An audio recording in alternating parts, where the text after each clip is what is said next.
Welcome to the webinar, Discover Speechify. This webinar is hosted by the Network of Assistive Technologists on this Friday, the 4th of March, 2022.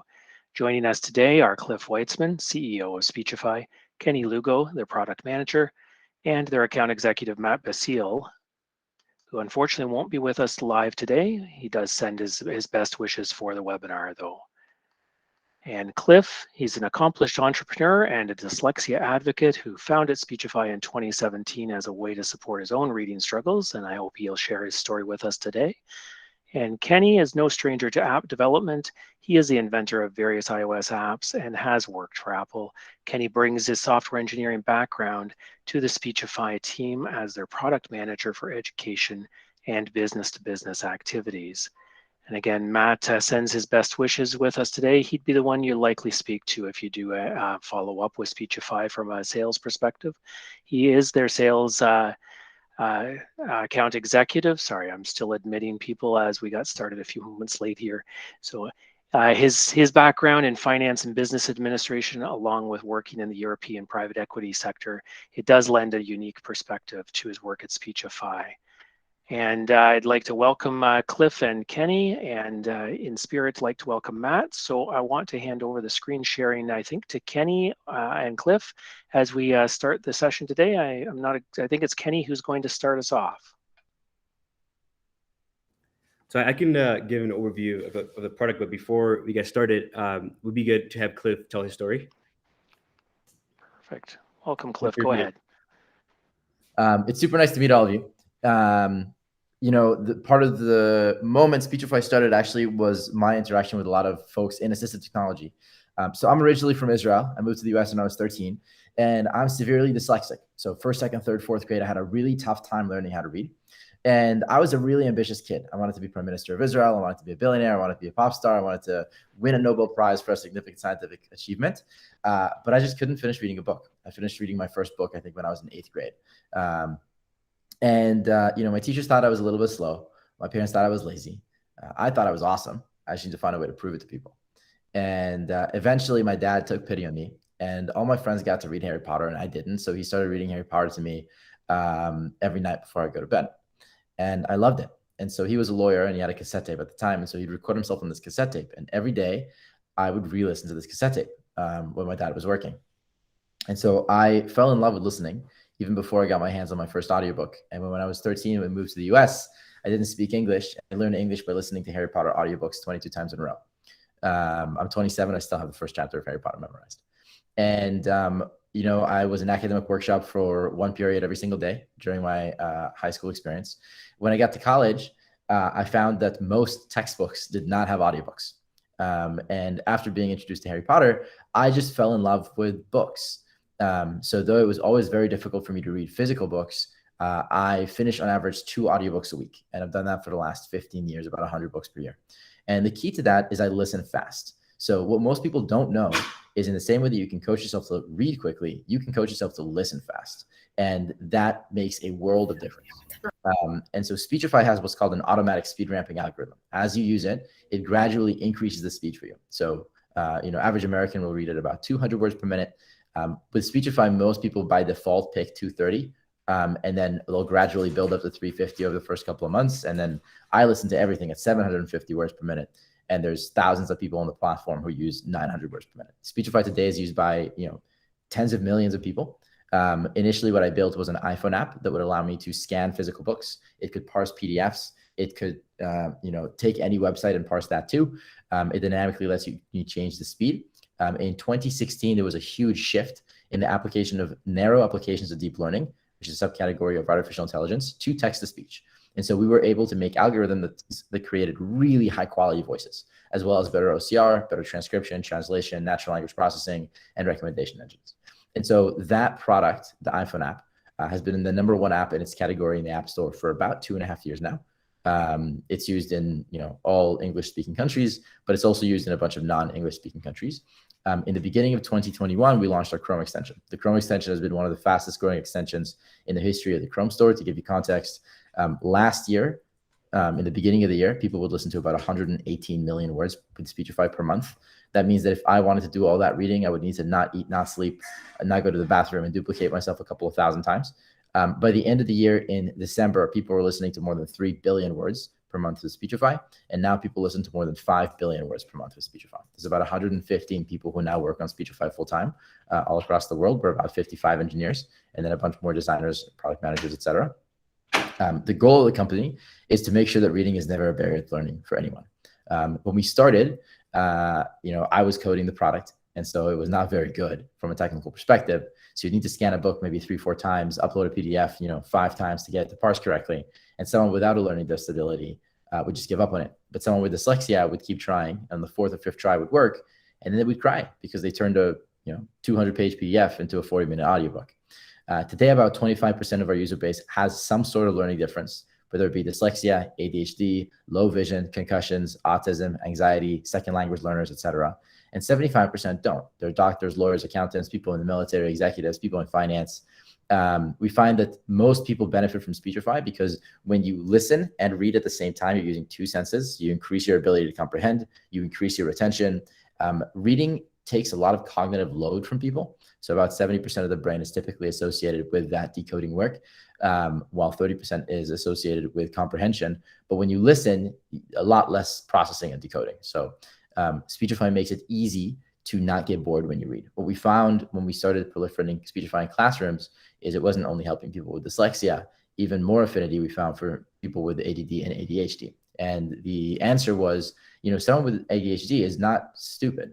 Their brain actually moves very fast. And so you got to make sure that the speed of the reading is equal to the speed at which their mind is working, and that helps them. And once you make it easy for them to listen at 300 words per minute, they actually engage with the content because they can comprehend it, and they stop being bored in class. Kenny joined us not long or last year and has done an incredible job developing a lot of the product around the educational experiences. And happy to answer more questions about kind of my journey, but I can hand it off to Kenny.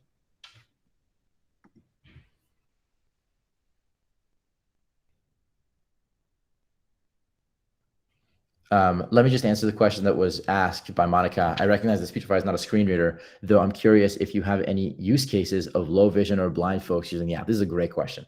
So one thing to know about Speechify is historically we haven't sold into schools. Like you can just download Speechify on the App Store or on the Chrome Store and just use it. It's a free product. If you want to use the really high quality deep learning voices and deep learning OCR, then there's a subscription. The reason it's set up that way is when I was a kid, I moved schools around a lot, and I would always lose access to the stuff that I was provisioned for. So for example, I had access to Kurzweil 3000, and Kurzweil was very slow and clunky, but like I keep losing access to it. And then I started using the built-in text-to-speech that's built into the Mac and iOS. And even today, if you search how to text-to-speech Mac free, the first result is videos that I made when I was 19.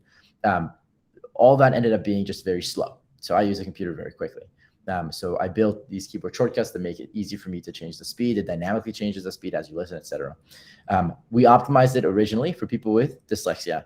The thing is, if you look at software like JAWS that's optimized for people who are blind, it'll read metadata to you. It'll do all this stuff that doesn't make sense if you have some level of vision. And so Speechify is exceptionally good for someone who has low vision, but they're still able to see the shapes of the windows. They're still able to, see the shape of the buttons, but it takes them a lot of effort to read the actual small text on the screen. So Speechify, the Mac app, does have the ability to OCR your screen and read anything. That'll be released in the Chrome extension in the coming quarter.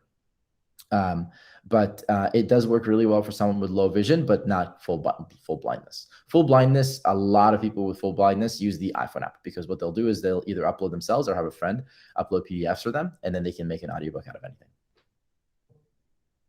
It seems like Melissa has low vision students who use it. Cool. Kenny, take it away.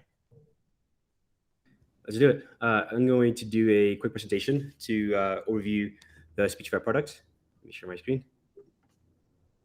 And then after the presentation, I want to give you guys a live demo. Okay. Can you all see my screen? Yep, everything's coming through. That's great. Nice. Cool. All right. Overview of Speechify. So what is Speechify? We turn your articles and books into audiobooks, so all your reading materials, your PDFs, your articles, your emails, your text messages, we turn it into audios so that you can listen to it. So why read with the ears? When you read with the ears, it is easier to access information due to reduction of cognitive friction.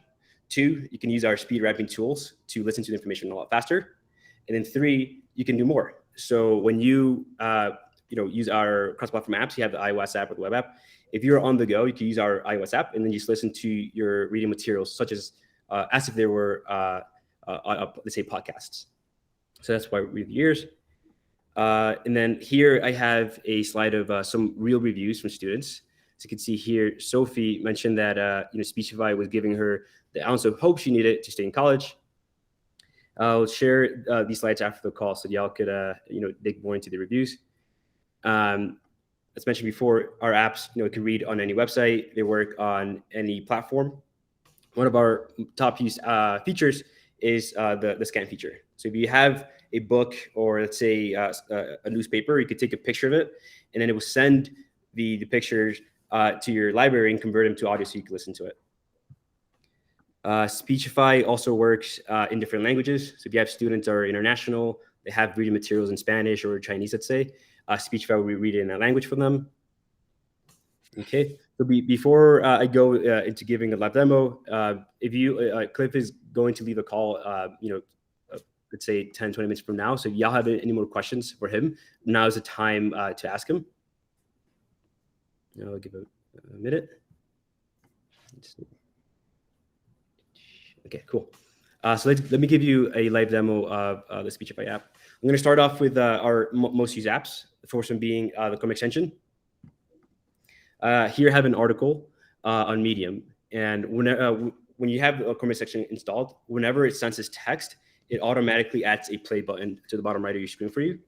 For press play here. Lucius D. Phillips is the Chief Information Officer CIO at Airbnb. He has over 20 years of experience that spans product development, information technology, customer service, financial services, payments, e-commerce, and trust and safety. I can also change the speed. And safety. He has a degree in management information systems from Rensselaer Polytechnic Institute. He's a sponsor for several diversity and belonging groups and initiatives across the country. Through his sponsorship, Lucius has been instrumental in helping improve the ways in which Airbnb attracts and retains first-time talent. Lower as well. Breaking barriers and growing from adversity. I grew up in upstate New York, in a small town called Hudson. We can also change the voices. Hudson Falls. I was raised by a single-parent mom. Single-parent mom, and I'm an only child. Growing up, we struggled financially, and I helped out wherever I could. From delivering papers as a 10-year-old to waiting tables. So this is an example of our AI tools in action. You can see and hear that the voices sound very, very natural, unlike some of the other apps that are out there in the market. So this is the Chrome extension. Whenever you see an article, you can also just like press on the save button here, and it will throw it to your library. Let's see. So that's in the Chrome extension. We have here the web app, which is our second most used app. A lot of students like using this to upload their PDFs. So what they'll do is they'll go to speechify.com, then press on PDF document. They would drag a PDF in, and then we'll upload it and transcribe it into audio. You can also import via, if you have a text, you could paste text, you could paste links. We have this feature as well, where if you have a ton of reading material that's open in your Chrome, you will press on this button here, and it will automatically import it all for you really, really quickly. Let's see, are there any questions? Other voices, only voices that are embedded in Chrome. Can you change the pitch of the voice? We can't change the pitch of the voice in terms of the voices being embedded. The voices are being generated, I believe, from our server. Cliff could confirm that. Yes, so we have an array of voices that are available in Speechify in multiple different languages, multiple different accents, genders, etc. And they're optimized to be just like as smooth and fun to listen to as possible. And so unlike some other pieces of software, it's not like we have a bunch of robotic voices that sound like this, and you might like want to change the speed as you change the tone. Speechify is partly all about coaching you to be a really fast listener. And so it dynamically allows you to change the speed. The changing of the pitch is already automatically done for you. Cool. Let me continue with a live demo. So for example, excuse me, Kenny, just before you do, one of our participants has raised a hand, and I'm just concerned that it might be a question for Cliff. Mm-hmm. Normally we do leave the joining us by voice until the end, but Abraham, if you wanted to go ahead and unmute yourself.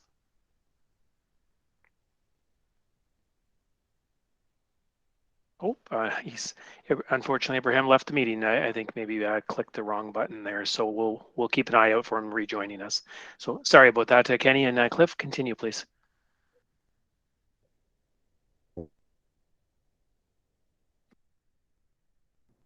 Cliff, were you saying something? I think you froze. No, okay, cool. Let me continue the demo. So here we have the web app. This is my library. Let's say that I have a document that I want to listen to. For example, this one here. So we click. Job, working in open planned offices and limiting rooms to remove distractions. So here we have a PDF document that was converted into an item from my library. I can click to a specific section of a paragraph to listen from there, for example, here. As a result, students with dyslexia are 2 to 3 times more likely to drop out of school with no formal qualifications, as well as being a social injustice. Similar to the Chrome extension, we can change our voices, we can change our speeds. Here, we also have this feature that users love, where they can, if they want to turn off highlighting, they can do that, auto scroll, hide controls. You can also skip braces, citations, brackets, URLs, etc. Okay. This has a business impact as well. Representation across the workforce is low in multiple skilled professions. I want to also give you an example of what a non-HD voice sounds like. Let's say this one here. ROFESSIONS. The fact of the matter is that most people who are diagnosed are taught how to deal with dyslexia rather than play to its strengths. The problem here is twofold. It's still focusing on dyslexia as a disability and not potentially a strength, which in turn leads to the more significant issue that people are taught to hide and disguise it. As you can see here at Speechify, we're doing some great innovation with our HD voices. Their dyslexia. From a personal perspective, I never spoke openly about my dyslexia until about 2 years ago. That's in terms of the live demo for the Chrome extension and the web app. Towards the end of the call, if any of you want to stay to get more live demos, let me know, and I could give you a demo of the iOS app and the scanning features there.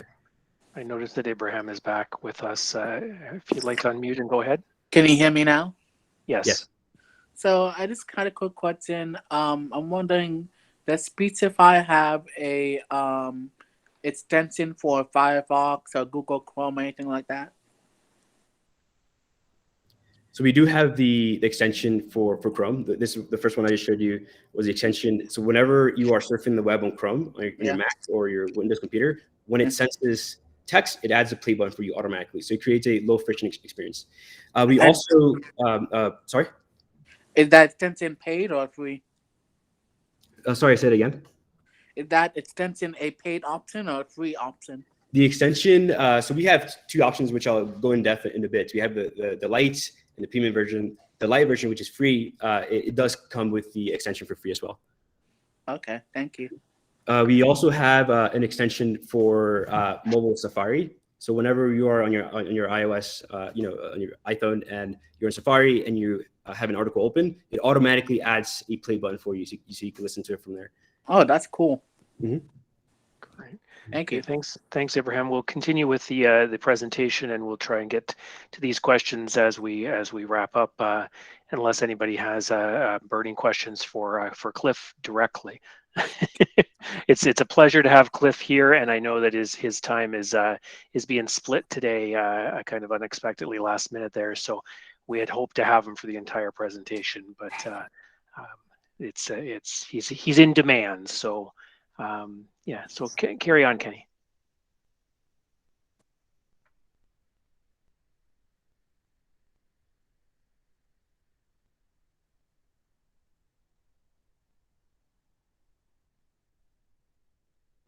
Kenny, I think you're muted. Okay, now we're good. So I'm going to answer some of the questions in the chat box. And then the first one here being, was there anything that you found lacking in other apps that let you to develop Speechify? I think this question is for Cliff.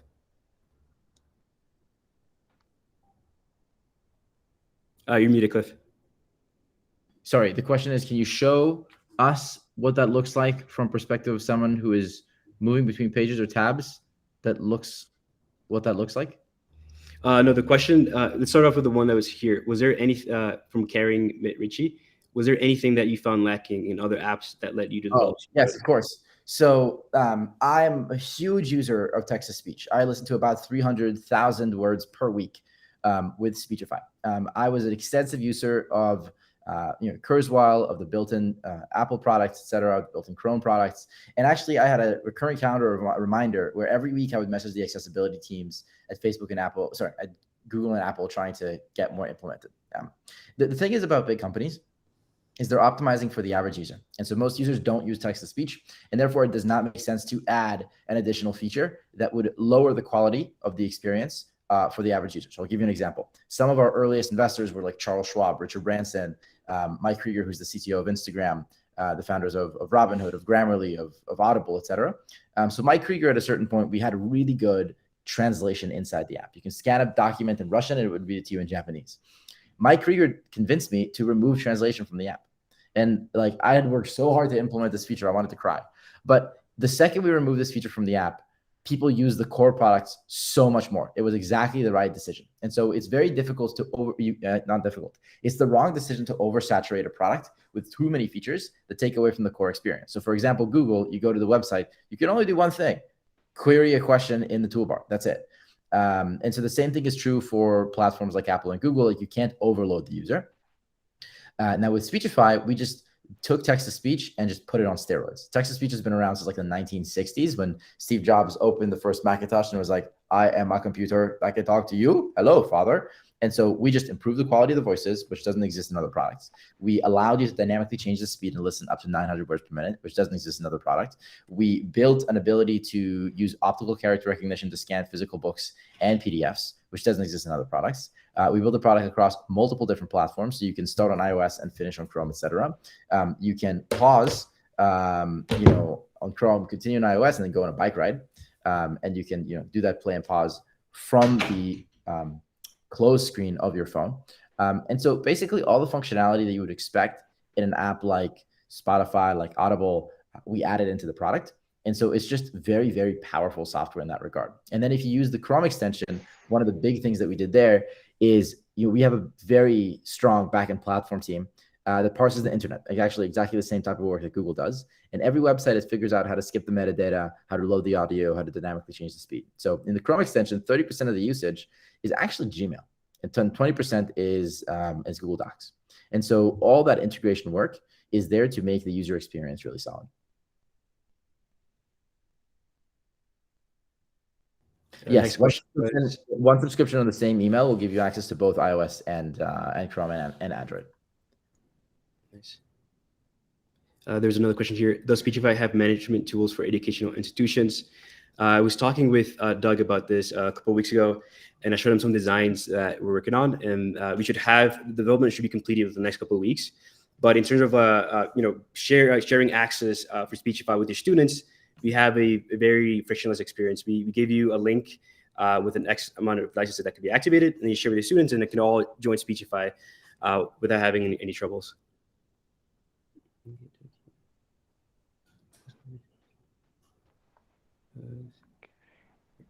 Did we want to go through the rest of these questions at this point, or is there other parts of your demonstration and presentation, Kenny?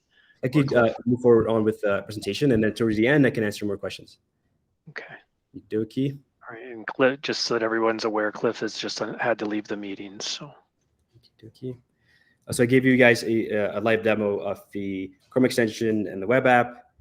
And then I wanted to open up for Q&A. But before that, I wanted to say we have two offerings. We have the Speechify Lite, we have Speechify Premium. And what are the differences between them? So Speechify Lite is free, and Speechify Premium costs about $140 per user individually. But if buying in bulk, you could get significant discounts. It could be 50, 40% discounts, depending on how much you're buying.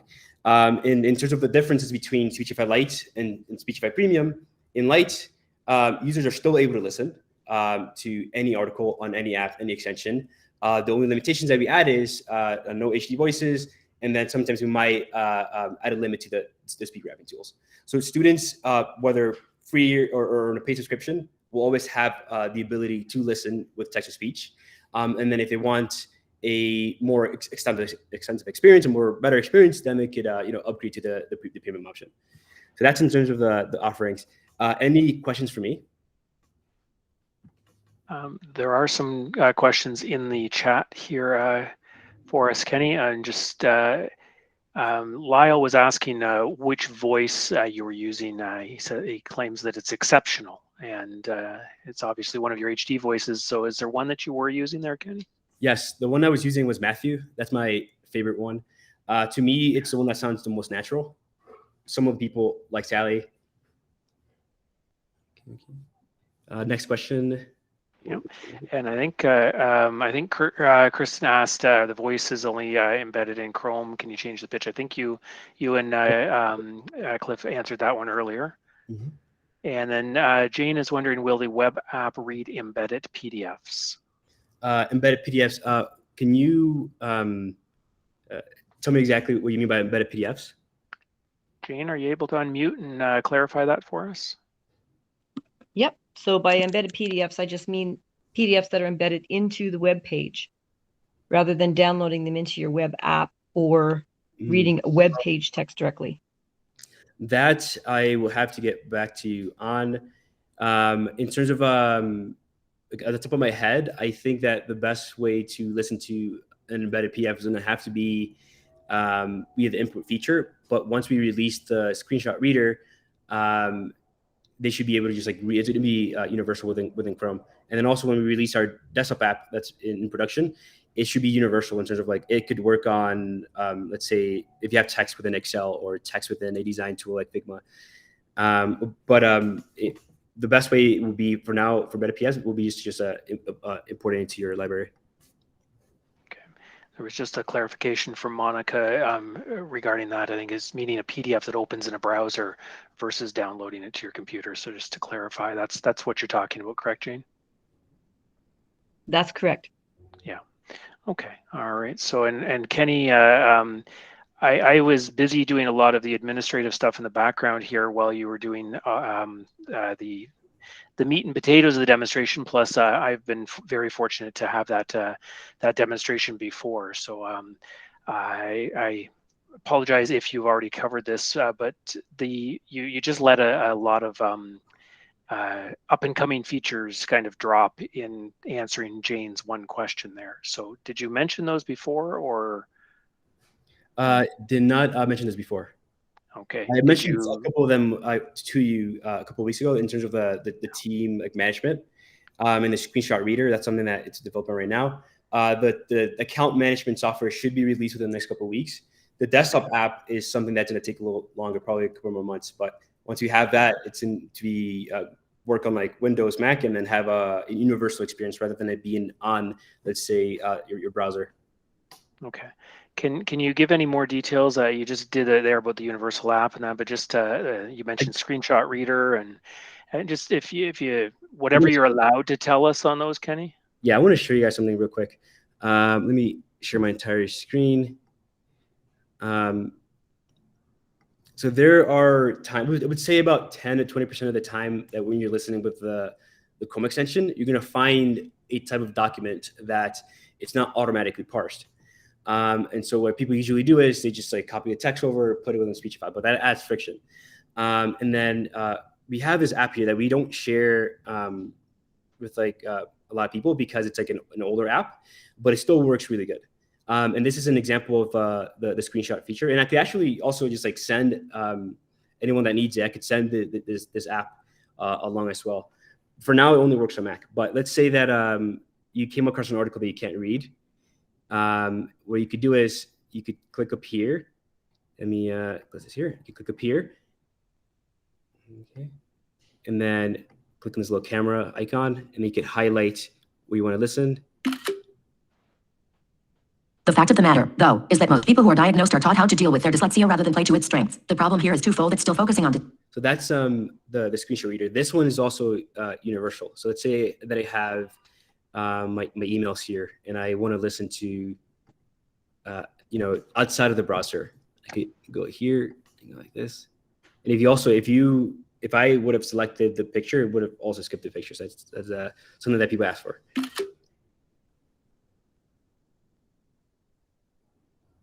Today's topic's high. We've got 3 charts for you today. Ukraine's refugees. More than 1 million people have now fled Ukraine. Y Combinator. The startup accelerator has an impressive portfolio. Space debris. There's a growing problem in Earth's orbit. Space junk. Yeah. So this is what we have. What we have right now for the the desktop app. It's not on Speechify.com because it's not a beautiful app like our other apps, but right now it's currently being worked on, in terms of improving that experience and then making it accessible to everyone. But if anyone needs right now for the Mac, needs that app, I could, share that app with them. Okay. Yes, that's in terms of the Screenshot Reader. So the screenshot reader is in development. Well, it exists. I think you were telling me that was the basis of a lot of where Speechify started is using that, correct? Yes, so Cliff started off with this app here that he built for himself, and then he started sharing it with his classmates. And then we started to build the mobile apps, which became our top use app used by millions of people. So part of the future development is returning to the roots. Yes. So, okay, so that one's in development for the screenshot reader, and then the universal or desktop app. Was there anything else that you could say about the desktop app that's under development? Essentially, that it's going to have so right now, Speechify has a browser level integration that works in your browser, but what we want to have is an operating system level integration, which would mean that it will work on like all these apps right here. Right now, the Chrome extension is for Chrome, and it won't work on like any of these other apps that I have down here. But once we have the desktop app, even right now with this app, the old app that's right here, I'm able to listen to any documents, any text, like on any of these apps with Speechify. Okay. And then there was, forgive me, there was one, I've lost track here. There was one other in development feature that I think you're working on. Let's see. So I chatted about screenshot. I chatted about the desktop app and the screenshot reader. I think that was it. It was something that Cliff mentioned that was when he was with us that was going to be or was under development. I think he was talking about the screenshot reader. Okay. Mm-hmm. Okay. Perfect. All right, so we do have a number of questions that we'll get to here as we continue that have come in through the chat. I just want to remind those with us joining us here today to add your questions into the chat, and we'll run through them here. If you want to ask your question by voice, just please click the raise hand button on the Google toolbar, and then we'll be able to get to you and unmute your microphone so that you can join in. So Lyle has asked whether it can highlight without a voice, such as for read-alongs. Highlight without a voice. We don't have a native feature, but what we could do is, I guess you could use like mute your computer while you press play, like after you press play, and then it would highlight it for you. Is that what you're asking about? Lyle? Yeah, Lyle is just put into the chat, yes. So that's great. And again, keeping to the basic features that are in the software, as Cliff was saying, that it's instead of adding an extra button, there's already a way to do that. So Monica is asking whether, as a clarifying question for the Chrome extension, whether it's free to use and the app with more extensive features is available for purchase. I think that's what you were saying. Is that correct, Kenny? Let's see. I'm sorry, can you repeat that question again? Yep. To clarify, the Chrome extension is free to use and the app with more extensive features is available for purchase. Yes. So, with the free version of Speechify, they'll have access to all our apps, iOS, Chrome, Android, all the extensions, on Chrome, on Safari. I've been using the Safari one a lot lately. The only, like I mentioned, the only limitation would be on HD voices, and the reason is because to generate these AI voices, it costs us. So if you're going to give Speechify for free, we're going to give the one Speechify with non-HD voices. Okay, perfect. And then Morgan was talking about the management tools, and that has been answered. That's they exist now, and they're getting further developed within I think you were saying within the next month or so, correct? Today it's going into testing, but it should be released to the public within the next, I would say, week or two. Perfect. Mm-hmm. All right. And Monica was making a comment here about disability offices may be able to purchase the paid version as an accommodation, though it's nice to know that students can offer can be offered a free version. So I'm just making sure that that's noted, because that's good feedback for you, Kenny, is that there's another benefit to having the two different levels there. So, And Kristen is asking if you can show what it looks like from the perspectives of. Oh, sorry. I think this one was demonstrated earlier, was it not? Or was this one we were coming back to about demonstrating from the perspective of someone moving between pages or tabs and what it looks like? Pages and tabs. Let's see. I guess that what she means. So I showed, in an article, but I guess what she means is if I go back and let's say I choose a different article, maybe this one here. Let's see. Kenny, So, this is yes. Kristen. I'm specifically asking, I want to see what do the tools look like on the screen for like as if a student was using it. I don't actually see the tools because your screen is very small, but can you show me where the tools are located and what it looks like from a student's perspective, like going between the two? Yes. So when they first install the Chrome extension, and I'll give you guys a link after they install it, there will be this play button that's right here towards your right. You can see it. It will follow you around. You can also save to your library. If you don't want to see the button, you can cancel it here as well. I can press play from here. Tyler Koberger, 3.8K followers. Pursuing what it means. There are more features here. If they want dark mode, auto scroll, highlighting. There are shortcuts. For example, on my computer, I have Command R. So instead of refreshing like it's for a normal user, Command R for me is whenever I see text, I would highlight it, say this, for example, Command R. Emil Durkheim had a very broad conception of religion as a central catalyst of society's function. Emil Durkheim had If someone doesn't want that feature or like the one to use shortcuts, you could go ahead and highlight a piece of text and then go like this. We may want to reconsider how we conceive of religion and see the religious. You can upload a PDF from here. Click and it would take them directly to the app to upload. So this is what it would look like for a student. Basically, they would be surfing the web. There's also a different website that I like. They'd be surfing the web and it would show a play button. If it doesn't show a play button, it should still, they should still be able to like highlight something and then Command R, for example. Why? It says a lot when a company doesn't put the effort into various forms of testing and QA to ensure the production software does not have critical issues that will. So that's what it looks like to a student. Does that answer your question? Yes, thank you very much. Thank you. Mm-hmm. Great, thank you. Thank you, Kristen, and thank you, Kenny there. Let's moving along just with a reminder that if anybody's looking to ask their question by voice instead of in the chat, to please raise their hand and we'll be able to bring you on live. Jim is saying that he noticed in the app there's a dyslexia donation option and he was wondering what that was about. I think I remember a PM was working on that, a product manager, but I don't know the details behind that. Okay, so that's a reasonably new feature then that's popped up, is it, Kenny? I don't think it's a feature. I think they're testing something in prices for normal users, or maybe they're making it easy for donations or something like that. Okay. But this that's if someone that's for like our normal users.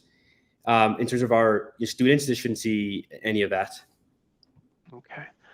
Perfect. And Jim was also asking about whether the free version is able to be trained to listen so that you can listen to it faster. Yes. Okay. It comes automatically, the speed ramping algorithm. And that's in the free version as well. Yes. Okay. And then Kristen is also asking, do you give free applications for assistive technology staff to trial with students? Yes, we do that. We give a link. And then you could onboard, your staff, try it out, and then if you guys like it, then we'll create a link for your students. Okay, so that's something that although Matt's not with us able to be with us here today, his information I'll put it in the chat in a moment here, but also with the replay, his contact information will be there, and Matt would be the person to contact as the account executive. To follow up on that. So, and we've got Naomi saying, historically, Naomi has worked with people who have playback so fast that you can't understand or hear it. And the audio audio for need, or I notice this is for people using a voice recording device playback. The clarity of voice at speed seems very, very useful. Naomi, is there clarification you can provide for us on that?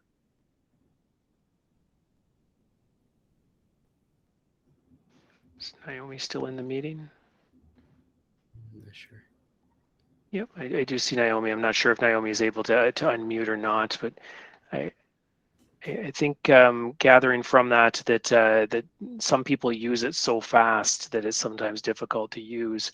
And if I'm reading correctly, Naomi, you're saying that the Speechify voices are at those kind of speeds seem very useful. So I think that would, again, if I'm understanding correctly, that would be a positive reinforcement for the Speechify team that their voices are actually very high quality. So if there's anything further to add to that, Naomi, please into the chat or unmute yourself and clarify for us.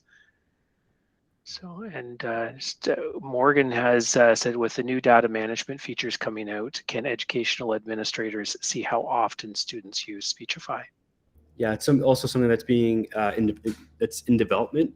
But if someone, let's say, if an admin needed to see this right now, you can give them a link to a chart that we show them like the speed that they're listening at. Are they actually finishing the readings?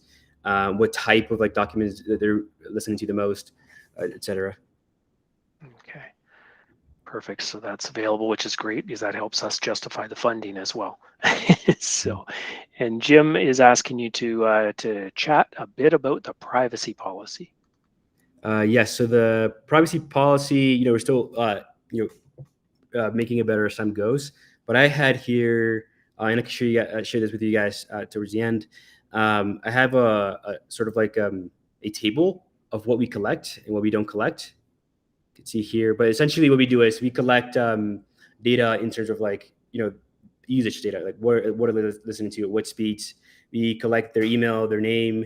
None of this data gets sold. We don't collect like date of birth, place of birth, gender, ethnicity, race, any that kind of stuff. So it's just essentially around just like data around your account and what you're listening to.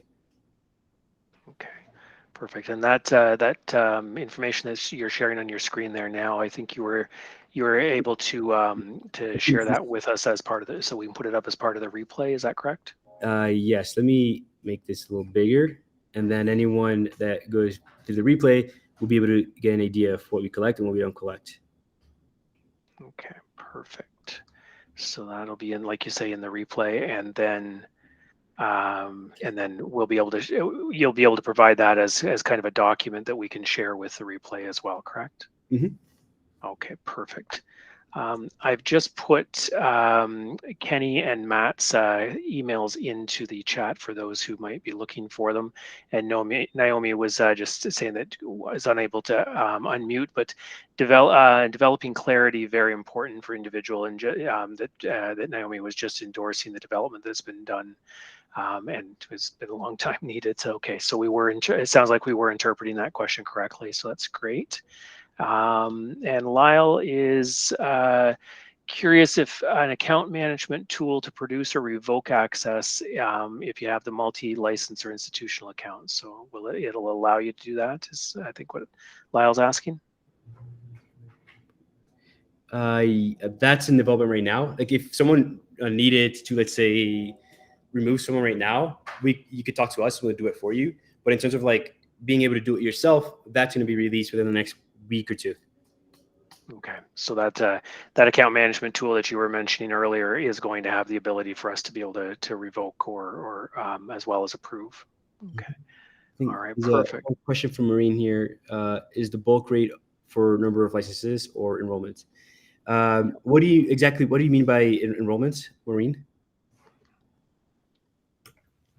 Some products look at an institution's enrollment size versus being able to purchase a number of licenses.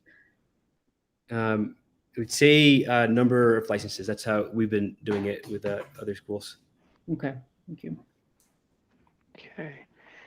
So I'm not seeing any other questions in the chat. I do want to remind people to continue adding them in there if there are any that are still unanswered questions for them, and or to raise their hand and we'll bring you on by voice.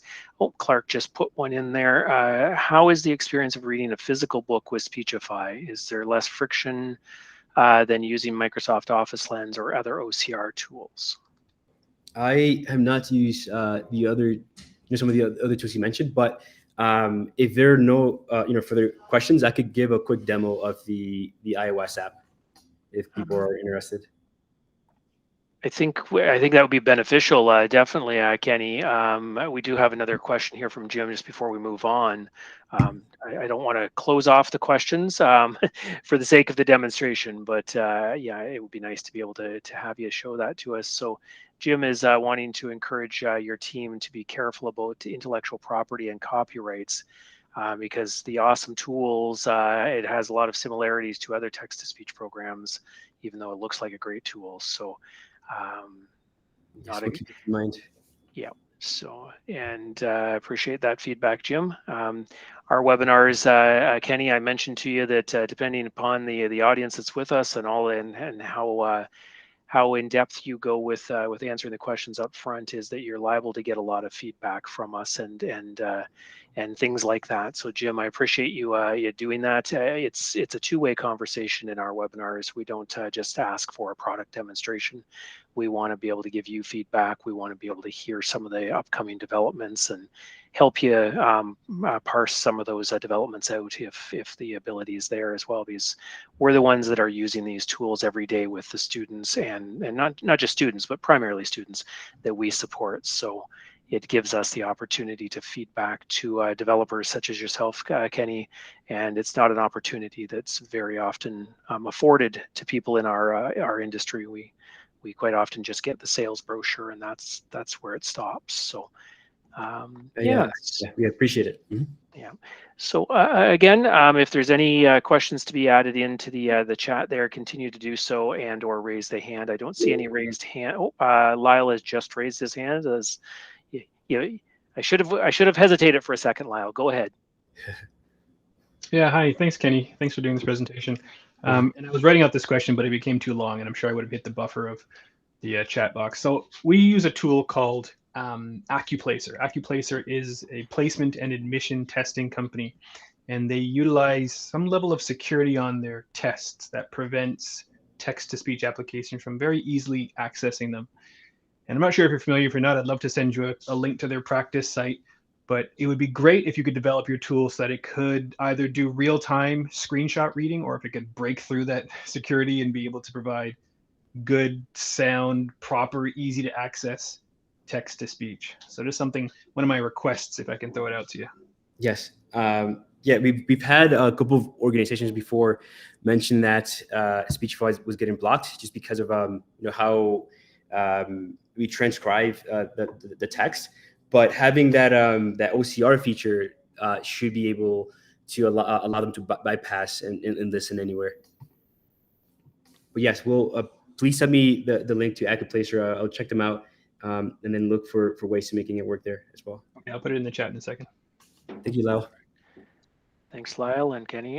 Just to tack onto that, Kenny, is there are some remote proctoring tools that with all of this remote learning and COVID, which whether we see them again or they continue to be the bane of our existence, they quite often will take stock of what a student is using on their computer, and if it's not an approved plugin or piece of software, it will trigger warnings and potentially allowing notifying the professors that the students is suspected of cheating. So a lot of the time that's as simple as having things added to a whitelist and such. So I'm not sure if you have the ability to or if you have that kind of information to provide to us, or maybe it's something that can be posted on your website or support site or something if it's not already there. Just another piece of feedback in kind of going hand in hand there with what Lyle was saying. It's something we definitely need to look into more. Perfect. And I'll get back to you on these. All right, and Lyle did put the link for the Accuplacer test site in the chat there for you, Kenny. And Wink is wondering if it reads math and other STEM subject material. It does not read math at the moment. Just sentences, text. You said at the moment. Was that a slip? Yeah, in the future we might have a feature to read math, but it hasn't been requested. It's my first time hearing someone ask for this feature. Okay. People actually they ask us to not parse math, but there might be a larger use case in other sections where people might want it for math. Okay. So, okay. I appreciate you asking that, Wink, and just the way you answered the question, Kenny. I was curious whether it was something that was on the in development that you might not have been able to tell us about yet, but it's not in development at the moment, and it's not on the backlog. We would first need to see a lot of demand, and then we would go ahead and add it to the backlog. Okay, so for fear of breaking Google Meet's chat function, I would say anybody who wants it to read math, please put in yes in the chat.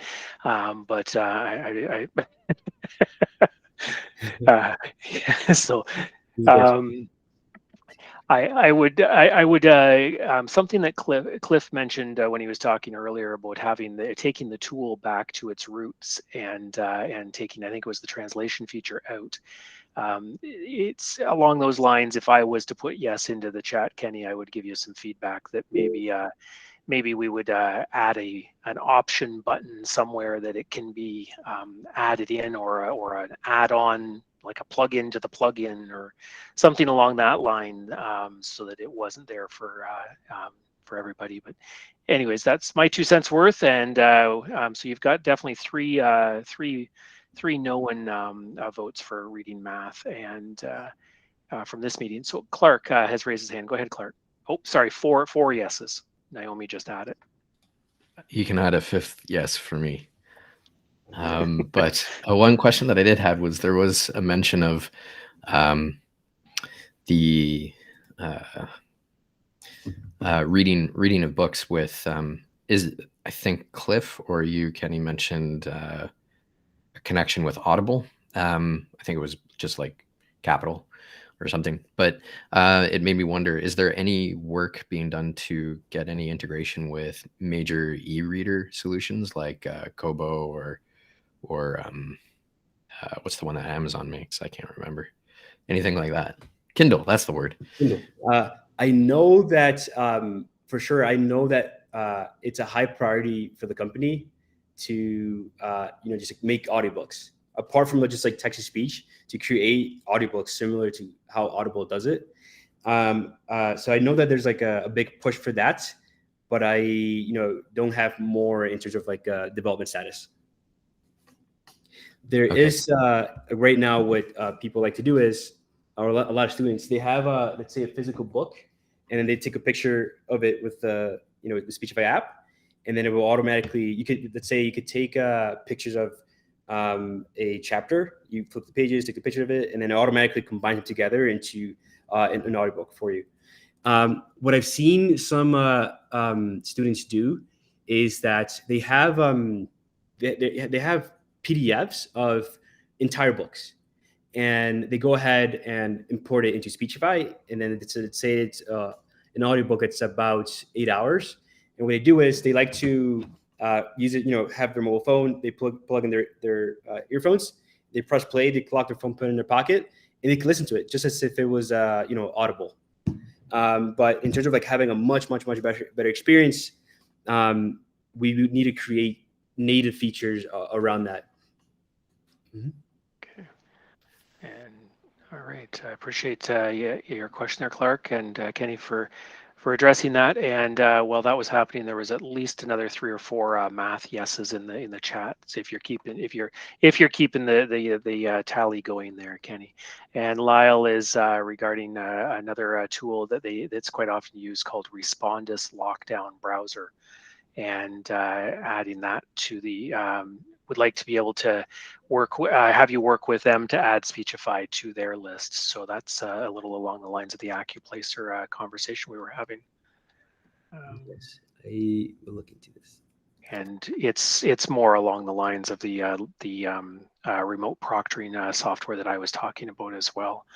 The lockdown browsers. So, and Morgan is asking, what is the maximum size of the file you can upload to Speechify? I would need to get back to you on this, but I've uploaded files that have been more than 50 megabytes. But in terms of like the max usage, I need to get back to you on that. Okay, perfect. So, and Maureen is curious about how well does it correct for page curvature? Big word for a Friday afternoon for me. For page curvature when scanning a book. Let's see.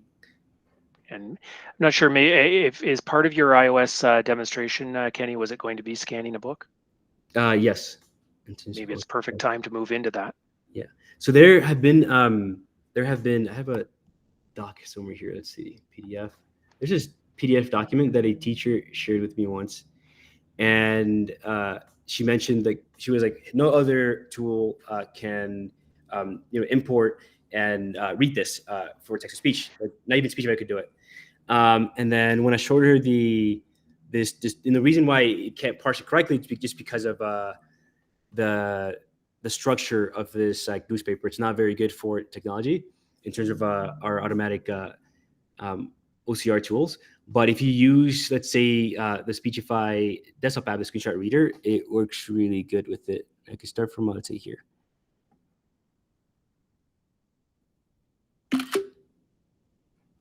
Long before the revolution of 1917, those who were later to control destinies of Russia were frankly atheistic, having passed largely under the influence of the Western socialism of Marx and Engels. Michael A. Bakunin, 1814 to 1876, is regarded. So this is an example for documents that teachers couldn't use or with text to speech, but because of the Screenshot Reader that we have here in the desktop app, they were able to listen to it.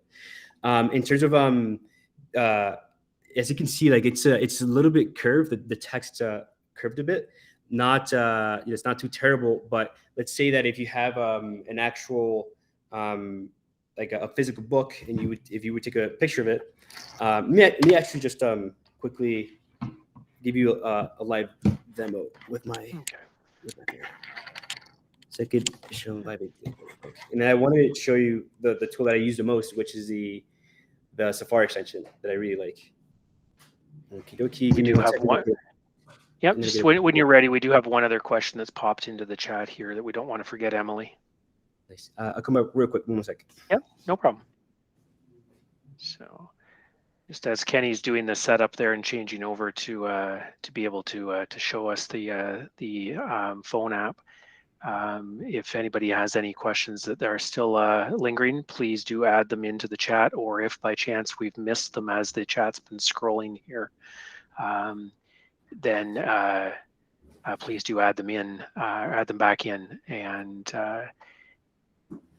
if you'd like to be able to be participating by voice, just raise your hand. So I'm just noticing that some people are having to leave for other meetings and such at the top of the hour here, or top of the hour of the webinar, that is. So they'll be able to see this demonstration through the replay. So I have a book here.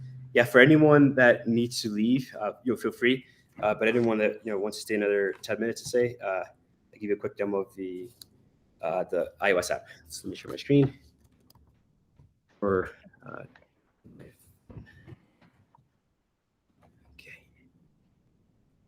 And I believe it's this one. Let's see. And then here. Okie dokie. You guys can see my iOS screen, right? Yep, it's showing through. Nice, cool. So I have my phone here. I'm gonna open up the Speechify app, and if I want to let's say if I have a physical book that I want to turn into text to speech, what I'll do is I'll press on this plus button here, scan pages. Okie dokie. What I would do is I have a book here. I would take a picture of it. Okay. I didn't post it. Let's say here. And I think that there was a person asking about like curvature, and I think that what he or she meant was if it was like this. Yeah, probably. And then what I'll do is I'll go here. No, it wasn't about being skewed. It was And I know you're taking a picture of the right page, which is the one lying flat. I'd like to know how it handles the left page when you have a book with that large of a binding. Yes. You know, So for example, left like here. Yeah, because that's got more curvature to it. Yeah, let's see. For example, let's see what happens if. Yes. Kenny didn't know he was going to have to break a sweat doing all this for us. No worries. So yes, we'll see how that one goes for the first page. This one here, there should be an option to, let's say, okay, this feature I don't use that much, but it lets you crop. And I guess the person would have to make sure that the book is standing upright correctly. So I could do is get rid of this one here, and then I'll add file, and it's gonna upload it. Let me see if you guys can hear.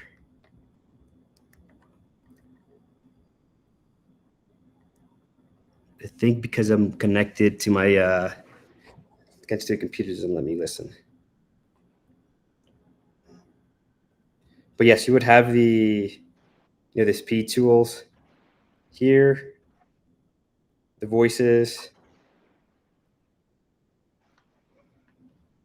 It says here that we have 987 words. I guess the best way to see how it really handles curvature would be to go through the document. Might take it's gonna take like 2 minutes. We either go through the document and actually listen to it. But let's see here. Let me do some reading. It seems like majority of it did read correctly. Yes. Let me if I disconnect now, can I listen to it? Sweet.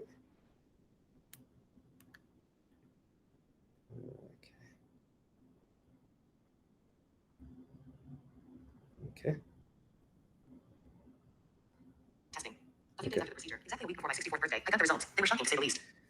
After analyzing the tissue, it turned out there wasn't any high-grade dysplasia at all. Even experts can make mistakes. My point is simply that it We pays have to this. be radical So in we have mind and HD triangulate voices. with smart people. This is I haven't shown you guys this. We have HD voices, right? HD voices, non-HD voices, and then we have some that are ultra HD. And we have an example of a voice with Gwyneth Paltrow. Hello, I'm Gwyneth. I've come all the way from the big screen to the small one to help you read. These are celebrity voices. You can listen with these voices as well. Okay. For other opinions, my life would have taken a very different course. My point is that you can significantly raise your probabilities of making the right decisions by open-mindedly triangulating with believable people. In 19 of That's the iOS app, and then on Safari, the last thing I'll show you real quick. Yeah. Would be so that was the picture that had a bit of curvature in it that you're having it read, if I'm correct, Kenny. Yes, towards the end. So it did. I would really need to listen to it, but the majority of it seems like it parsed it correctly. Yeah. So Maureen thanked you for doing that, and as saying that they'll test it out on their own. That's one of the beauties is having these apps, and you may not get the higher quality voices, but you can use all of the other features of the app in order to be able to test things like this out. So this is on my Safari app. So I have it on the bottom right here. I tap on it. It will show you a play button similar to the Chrome extension to anywhere where there's text that's sensed, and I could save it, send it to my library, and it gets synced across all of my apps. I could press play here. Let's see, there's a up. Yeah, refresh. I think my internet. Wait, still things I'm sharing. So my phone is acting funny right now. Let me press play here, for example.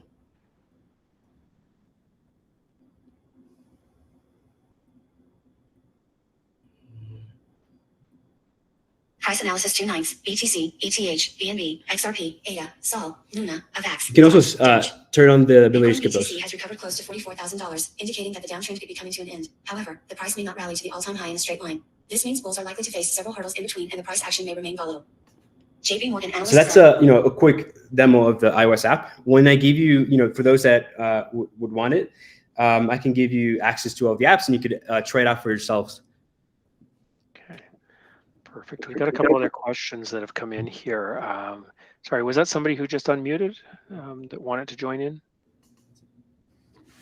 Or maybe it was just your phone still playing on that I heard there, Kenny. So a couple other questions in the chat is Emily is curious, not necessarily for translation, but whether Speechify can support content in multiple languages and or content in mixed languages. So can it read something other than English and or switch back and forth? Switch back and forth. Yes. Wait, in terms of like one article and then multiple languages within. No, but if you have, let's say, an English document, it will read it in English. If you have it in Chinese, it will read in Chinese, in Spanish, in Spanish. My girlfriend uses it very often, but I wanted also just to, because my girlfriend, her native language is Spanish, and she loves using Speechify in Spanish, and it works for her. But I wanted to show you real quick as well this feature that works on iOS. I'm not completely sure if iOS has it, but on iOS, you're able to do, I believe, what was just asked. Not this one, but here. Okay. And then here. So, okay, Speechify is right here. If I have some text that's in English, let's say I want to listen to it in Spanish, what I'll do is I'll highlight it and then translate. And then you can see here, it translated it to different language.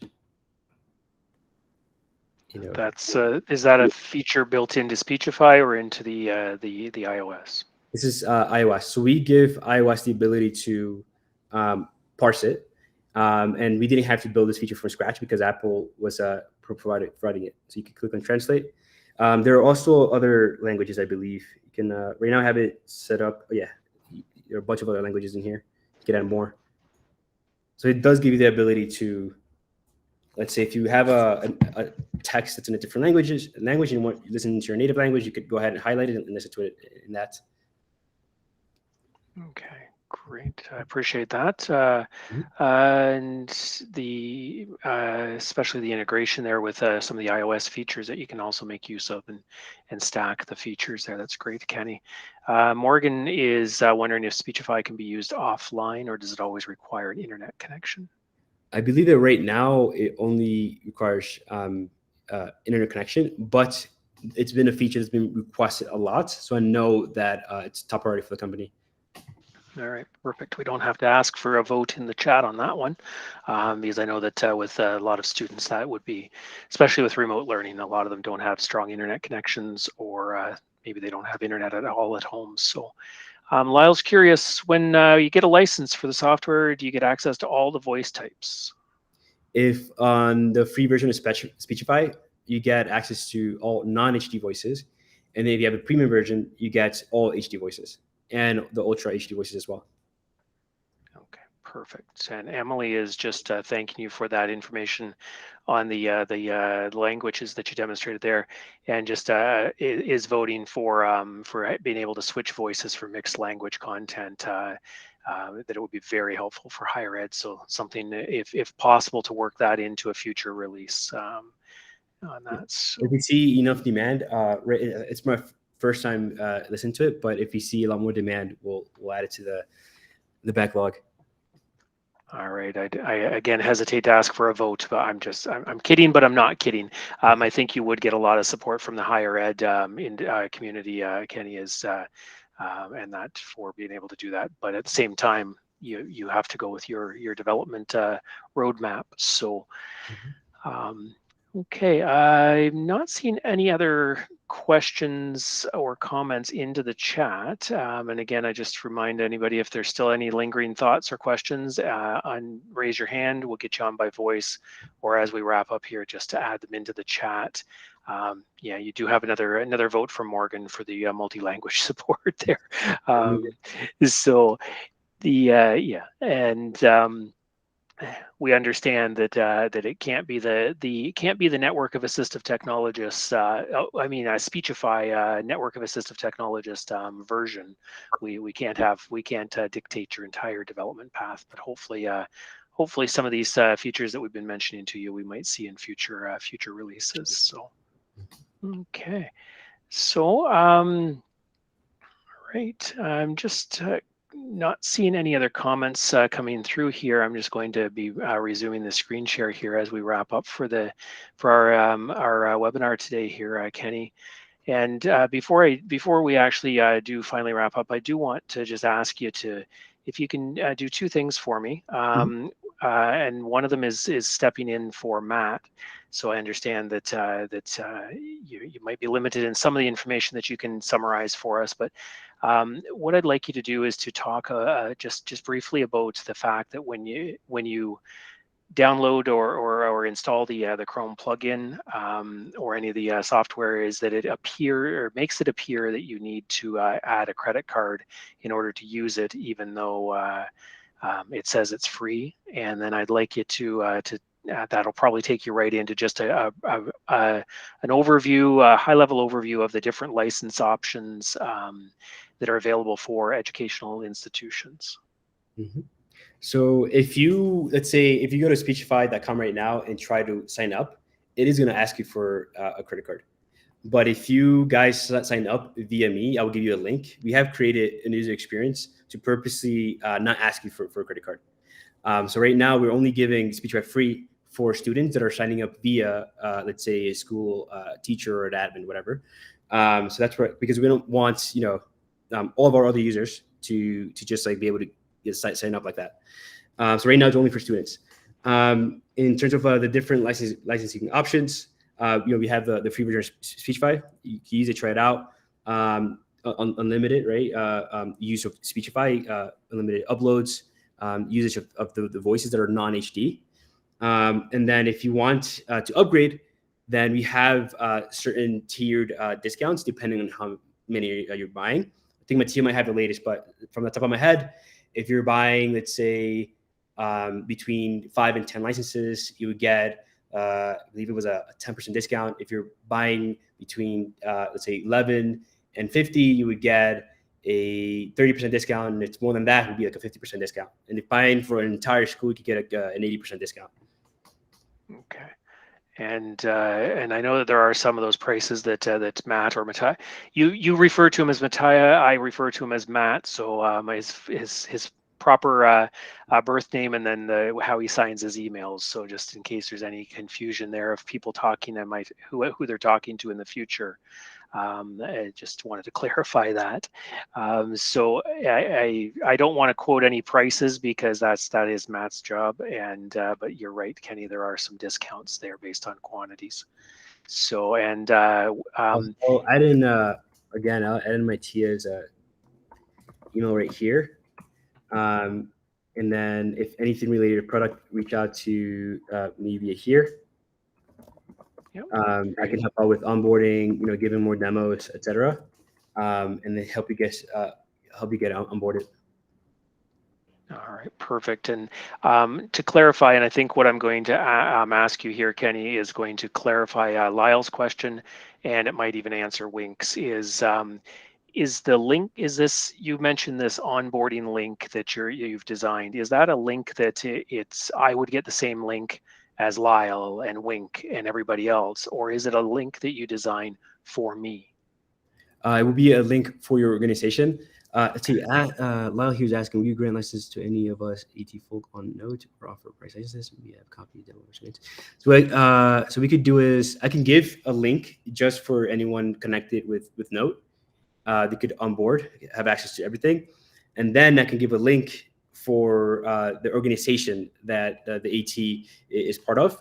And then all the students will have access to that. That way we can keep track of the usage from students and then see if they're actually using it. Okay, Perfect. And I agree. Lyle says in the chat, amazing. Thank you. And I agree with that, Lyle. Kenny and I will work together in behind the scenes. And then for N.O.A.T members, so those of you who are on our webinar today who are not a member of the Network of Assistive Technologists, it's free. The only requirement is that you have to be associated with the assistive technology profession in some way. And I would encourage you to go to our website, N.O.A.T.ca.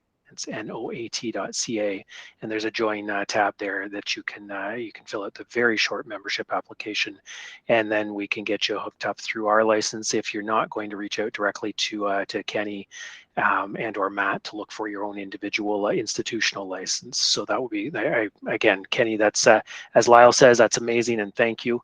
And we can work on that together in the background and put some communications out for that being available when it's available. So that's fantastic. And Wink, that probably answers your question on two levels. One, you being a member of N.O.A.T, we could get you yourself. And then for Wink, who has expressed interest in getting a license in that, that you would reach out directly to Kenny, as would anybody else on the call here today, is to reach out directly to Kenny or Matt if you're looking for an institutional link.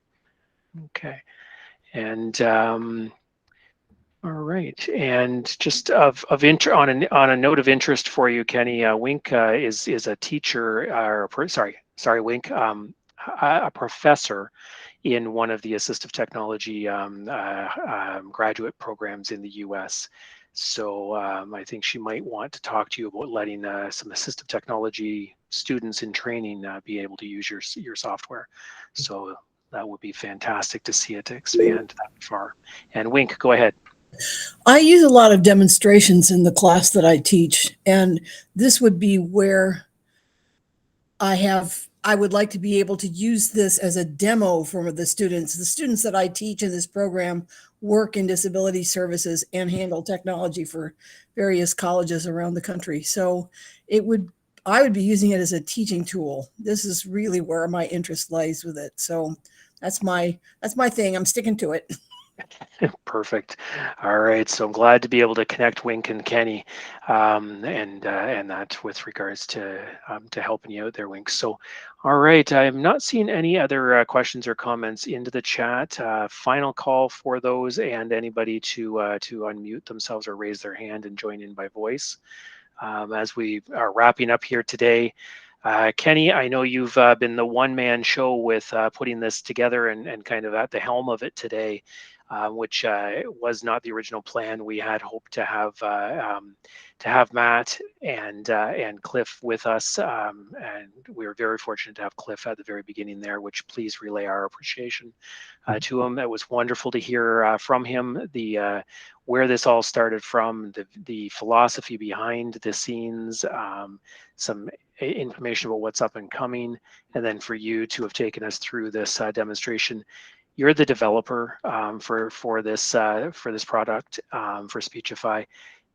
It's quite obvious, Kenny, that you've got the passion. You're immersed in it. Speechify it's like you live, eat, and breathe it.